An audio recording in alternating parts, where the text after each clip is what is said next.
UAE is funding a genocide in Sudan.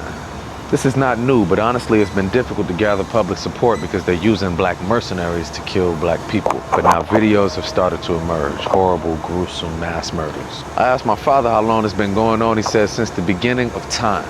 You see, Sudan represents the last frontier of African countries that they couldn't completely Arabize. And of course, they have oil.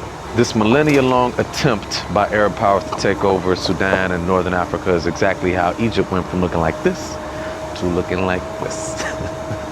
I love ancient Egypt. I'm an Egyptian history buff. The Nubians of modern Sudan were actually the pharaohs of Egypt at a point in time, and always inextricably linked to that cradle of civilization. Long before that, the original pyramid builder of the Great Pyramid was a pharaoh named Khufu. And somehow these motherfuckers say the Egyptians were not black. Since the fuck when you ever meet a non-black person named some shit like Khufu? Now my son is Kofi, my father is Kweku. You put it together, you get Khufu. Like, what are we talking about? That's like me going to ancient Britain, they got a King Brett. And I say, man, Brett was black. Look at Skepta. And just because I got time today, I'm gonna show you how the Egyptians of Khufu's time depicted themselves. This is the tomb of Hessi Ra, AKA Richard fucking Pryor. Look at this nigga's afro. This is the tomb of Mastaba. These are black people.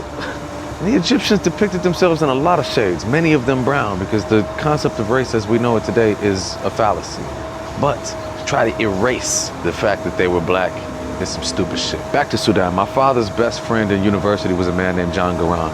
He was a Sudanese revolutionary and vice president.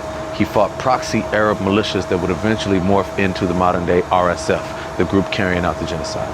The first time I ever saw my father cry, we were on a road trip and John Garang's helicopter mysteriously crashed out of the sky.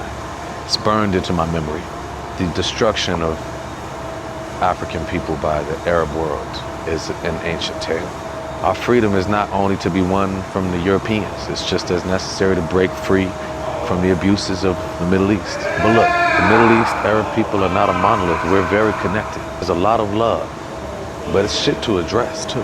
When I was in Palestine, the children called me nigger in Arabic, and I made a decision that day that one injustice does not justify another. It's possible for me to believe in your freedom, even if you don't believe in mine.